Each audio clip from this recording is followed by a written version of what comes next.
دین کے بنیادی احکام اور دین کی بنیادی اجزاء بیان فرمائے تھے۔ تو آخر میں حضرت صلی اللہ علیہ وسلم نے فرمایا کہ اے معاذ، تجھے کوئی ایک چیز ایسی نہ بتا دوں جس کی وجہ سے یہ سارا دین مضبوط ہو جائے؟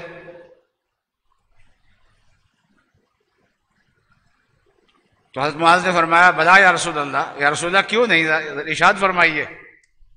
پھر حضرت صلی اللہ علیہ وسلم نے اپنی زبان اپنے ہاتھ سے پکڑی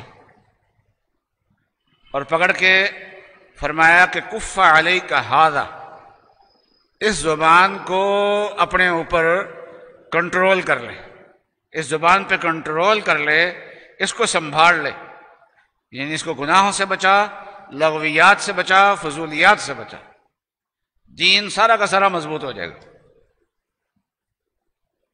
تو حضرت معاذ نے بڑے تعجب سے سوال کیا کہ وَإِنَّا لَمُؤَاخَذُونَ بِمَا نَتَكَلَّمُ بِهِ وَإِنَّا لَمُؤَاخَذُونَ بِمَا نَتَكَلَّمُ بِهِ کہ یا رسول اللہ ہم جو زبان سے باتیں کرتے ہیں اس میں بھی پکڑو گے؟ تو حضرت صلی اللہ علیہ وسلم نے ذرا ڈانٹ کے ایک بات ارشاد فرمائی، فرمایا کہ ثقلت کا امک یا معاذ، اے معاذ تیری والدہ تجھے روئے، تیری ماں تجھے روئے، مطلب یہ کہ تو مر جائے، یہ محاورے میں ایسی باتیں کہی جاتی ہیں، حقیقی معنی مقصود نہیں ہوتا۔ اور حضرت صلی اللہ علیہ وسلم نے یہ فرمایا بھی کہ اگر یا اللہ میری زبان سے کسی کے بارے میں بد دعا کا کلمہ نکل گیا ہو وہ مومن،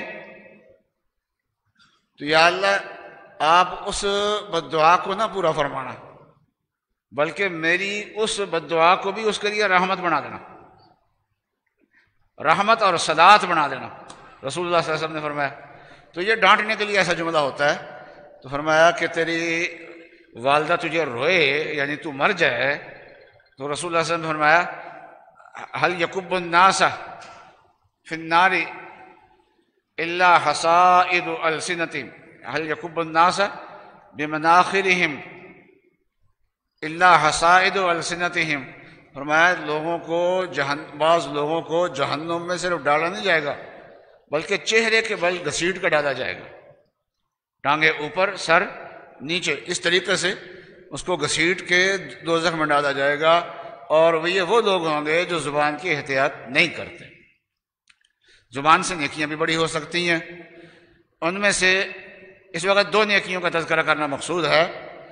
ایک یہ ہے کہ ذکر اللہ کیا جائے، ذکر اللہ سے زبان سے انسان اللہ کا ذکر کرے تو بہت درجات اس کے بلند ہو جاتے ہیں ذکر اللہ کے ذریعے سے، اور مشقت کوئی نہیں، زبان ہلانے میں تو کوئی مشقت نہیں ہے، اس کے لیے وضو کی بھی شرط نہیں ہے، حتیٰ کہ انسان کو غسل کی حاجت ہو اور ابھی غسل کیا نہیں ہے تو اس حالت میں قرآن پاک کی تلاوت کرنے کی تو اجازت نہیں ہے۔ عورتوں کے مخصوص ایام ہیں، ان ایام میں قرآن پاک کی تلاوت کرنے کی تو اجازت نہیں ہے، لیکن اس کے علاوہ اللہ کا ذکر کرنے کی اجازت ہے۔ اللہ تعالیٰ نے ذکر کو بہت آسان کر دیا، ایک ذکر اللہ ہے اور دوسری چیز دعا ہے، اللہ تعالیٰ سے دعائیں مانگنا۔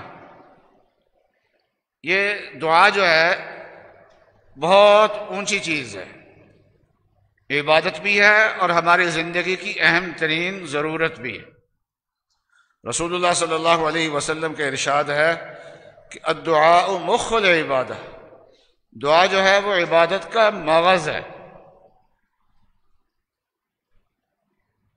باقی عبادات میں عبادت کی ایک صورت ہوتی ہے، ایک عبادت کی روح ہوتی ہے۔ نماز ہے، نماز کی ایک صورت ہے، قیام ہے، رکوع ہے، سجدہ ہے، قعود ہے، یہ قراءت ہے، یہ نماز کی ایک شکل ہے۔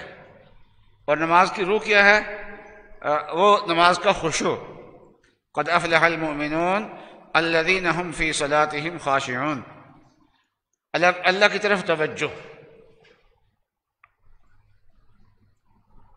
نمازی کے بارے آتا ہے کہ جب آدمی نماز پڑھتا ہے تو رسول اللہ صلی اللہ علیہ وسلم نے فرمایا کہ سامنے تھوکنا پڑ جائے تو سامنے کی جانب نہ تھوکے، اس لیے کہ اس وقت سامنے اللہ تعالیٰ ہے۔ فَإِنَّهُ يُنَاجِي رَبَّهُ، نماز پڑھنے والا اپنے رب سے مناجات کرتا ہے۔ روزے کی بھی ایک صورت ہے، حج کی بھی ایک صورت ہے، اور ایک روح ہے۔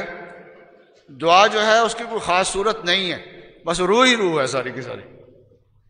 دعا جو ہے اس کا نام اللہ کے سامنے گڑ گڑانے کا نام ہی دعا ہے، بس اللہ کے سامنے گڑ گڑا کے عاجزی کر کے اللہ کے سامنے اپنی حاجات رکھنا، اسی کا نام دعا ہے۔ تو وہاں ہے ہی صرف روح ہے۔ جیسے باقی عبادات میں کوئی خاص صورت ہوتی ہے، خاص صورت نہیں ہے۔ ہاتھ اٹھانا یہ بھی ضروری نہیں ہے، یہ مستحب ہے۔ بغیر ہاتھ اٹھائے انسان دعا کرے تو دعا تب بھی کر سکتا ہے۔ انسان کو جہاں ہم زندگی کی باقی دوڑ میں ہم لگتے ہیں، کوششیں کرتے ہیں، وہاں اس کے ساتھ ساتھ یومیہ انسان کا یہ معمول ہونا چاہیے کہ ایک وقت یکسو ہو کے اللہ کی بارگاہ میں پیش ہو، ہاتھ اٹھائے، ہمت نہ ہو تو ہاتھ اٹھائے بغیر ہی اللہ تعالیٰ سے دعا مانگے، گڑ گڑائے۔ اس کے لیے وقت کون سا مناسب ہے؟ سب سے بہترین وقت جو ہے یہ تہجد کا وقت ہے۔ یہ وہ وقت ہے کہ جس میں انسان کا دل دعا میں بہت زیادہ لگتا ہے، توجہ بہت زیادہ ہوتی ہے اس میں، اور پھر حق تعالی شانہ بھی اس وقت زیادہ متوجہ ہوتے ہیں۔ رسول اللہ صلی اللہ علیہ وسلم نے فرمایا ان اللہ تعالی ینزل، تو حق تعالی شانہ آسمان دنیا پہ نزول فرماتے ہیں، قریب ہو جاتے ہیں، اور پھر اندازہ دیتے ہیں کہ کوئی ہے عافیت چاہنے والا، کوئی ہے گناہوں سے معافی مانگنے والا، کوئی ہے عافیت طلب کرنے والا، کوئی ہے رزق مانگنے والا۔ تو جب اللہ تعالیٰ خود بلا رہے ہوتے ہیں تو پھر کیا کریں؟ اور اگر ایسا وقت انسان کو نہ ملے تو دن کے اوقات میں سے کسی ایک وقت میں یکسو ہو کے موبائل کو اپنے بند کر کے 2 رکعت نفل پڑھے، اور نفل پڑھ کے توجہ کے ساتھ 15 منٹ، 20 منٹ، آدھا گھنٹہ اللہ سے مانگے، دعا کرے۔ پھر دیکھیے زندگی کے مسائل کس طریقے سے حل ہوتے ہیں۔ دعا جو ہے وہ توجہ سے مانگنی چاہیے، اور توجہ کا مطلب یہ ہے کہ یہ پتہ ہو کہ میں کیا مانگ رہا ہوں اور کس سے مانگ رہا ہوں، بس اتنی توجہ کافی ہوتی ہے، دھیان کافی ہوتی ہے۔ جیسے میں اس وقت بول رہا ہوں تو مجھے یہ پتہ ہے کہ میں کیا الفاظ بول رہا ہوں، میرے سامنے آپ بھی ہیں، اور میری توجہ اپنے الفاظ کی طرف بھی ہے۔ یہ 2 توجہ ہے اس وقت میرے اندر پائی جاتی ہیں۔ اور اسی طریقے سے دعا ہے، جب دعا مانگے تو اللہ کی طرف توجہ ہو اور اپنے الفاظ کی طرف توجہ ہو کہ میں کیا مانگ رہا ہوں، کیا الفاظ ادا کر رہا ہوں، بس ٹوٹے پھوٹے الفاظ سے اللہ تعالیٰ سے مانگے۔ سب سے پہلا کام یہ کرنا ہے کہ اللہ تعالیٰ کی حمد و ثنا کرے، اور کچھ سورہ فاتحہ آتی ہے، یہ اللہ کی حمد و ثنا ہے، اور یہ اللہ اکبر کہہ کے جب نماز شروع کرتے ہیں تو ثنا پڑھتے ہیں، تبارک اللہ، کیا جی،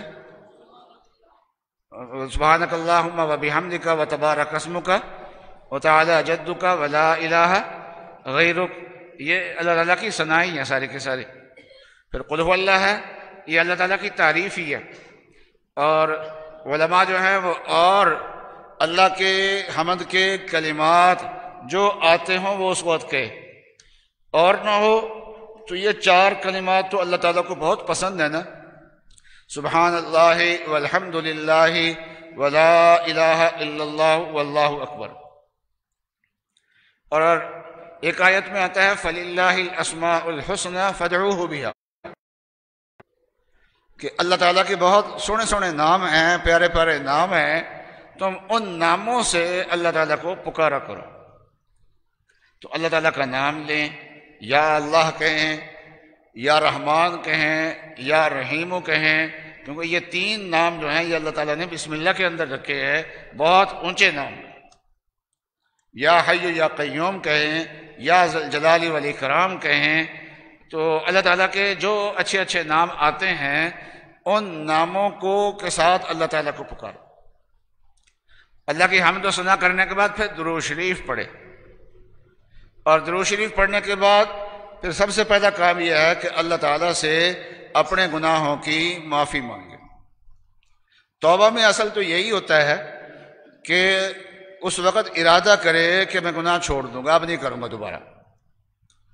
لیکن بہت سے لوگ ایسے ہوتے ہیں کہ ان کے لیے یہ ارادہ کرنا بھی مشکل ہو رہا ہوتا ہے اس وقت، تو یہ بھی اللہ تعالیٰ روئے اللہ تعالیٰ کے سامنے اور کہے کہ یا اللہ میں گناہ گار ہوں، اور یہ کام جو میں کر رہا ہوں یہ گناہ کر رہا ہوں، یا اللہ چھوڑنے کی ہمت بھی مجھے نہیں ہو رہی، یا اللہ میں چھوڑنا چاہتا ہوں، آپ مجھے ہمت عطا فرمائیے، مجھے وسائل عطا فرمائیے۔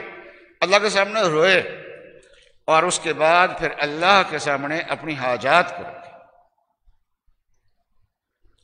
رسول اللہ صلی اللہ علیہ وسلم کا ارشاد ہے کہ اللہ تعالیٰ سے دعا مانگو، ادعو اللہ مستیقنین بالاجابہ، کہ اللہ تعالیٰ سے مانگو تمہیں قبولیت کا یقین ہو۔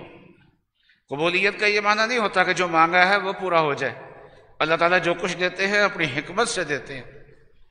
قبولیت کا معنی یہ ہوتا ہے کہ جب انسان توجہ سے اللہ سے دعا مانگتا ہے تو اللہ تعالیٰ اس کی طرف متوجہ ہو جاتے ہیں، اللہ تعالیٰ کی رحمت خاصہ اس کی طرف متوجہ ہو جاتی ہے، اور آدمی ایک وقت لگائے دعا پہ تو اللہ کی رحمت کا نزول ہو رہا ہوتا ہے۔ یہ تو اور پھر یہ ہے کہ جہاں جہاں جو کام کر رہا ہے تو ساتھ ساتھ اللہ تعالیٰ سے مانگتا جائے، ہاتھ اٹھائے بغیر۔ طبیب ہے، نبض دیکھ رہا ہے تو ساتھ ساتھ دل میں کہے سبحانک لا علم لنا الا ما علمتنا انک انت العلیم الحکیم۔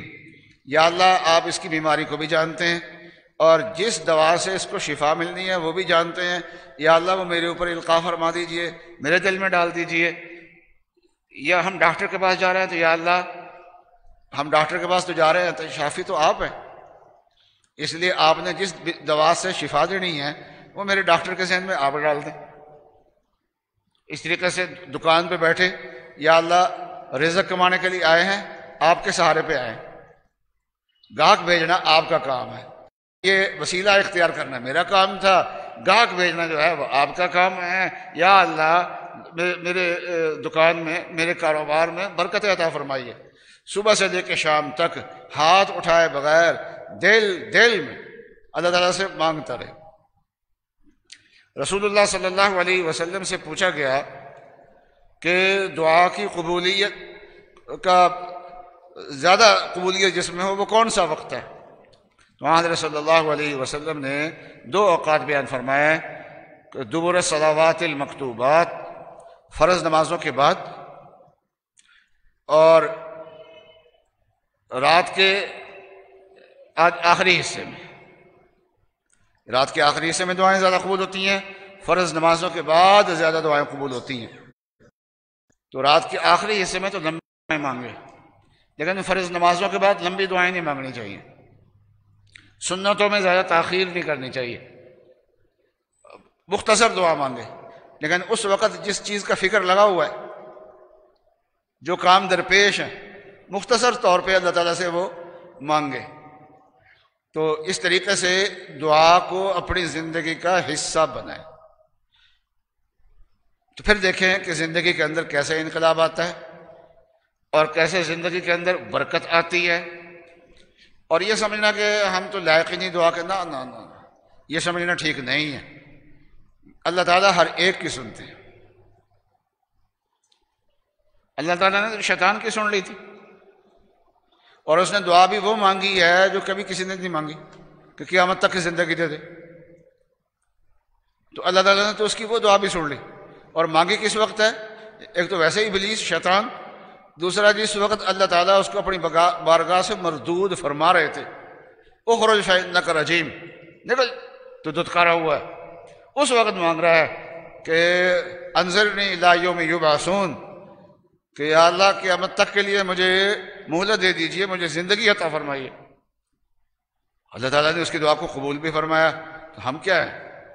ہم تو صاحب ایمان ہیں، اور اللہ تعالیٰ خود چاہتے ہیں کہ مجھ سے مانگے.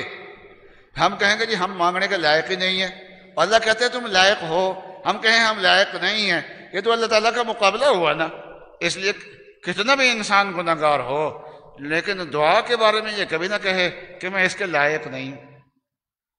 دعا اللہ تعالیٰ سے مانگے، مانگتا رہے، جڑا رہے اللہ تعالیٰ کے ساتھ. تو اس طریقے سے، اور پھر جب دعا کو ختم کرے تو آخر میں پھر درود شریف پڑھے. تو رسول اللہ صلی اللہ علیہ وسلم کے سامنے مسجد میں ایک آدمی دعا مانگ رہا تھا. تو رسول اللہ صلی اللہ علیہ وسلم نے اپنے ساتھیوں سے فرمایا یہ جو آدمی دعا مانگ رہا ہے نا، اگر اس نے دعا پہ مہر لگا دی نا آخر میں، دعا قبول ہو جائے گی. تو صحابہ نے پوچھا یا رسول اللہ وہ مہر کیا ہے؟ فرمایا آمین.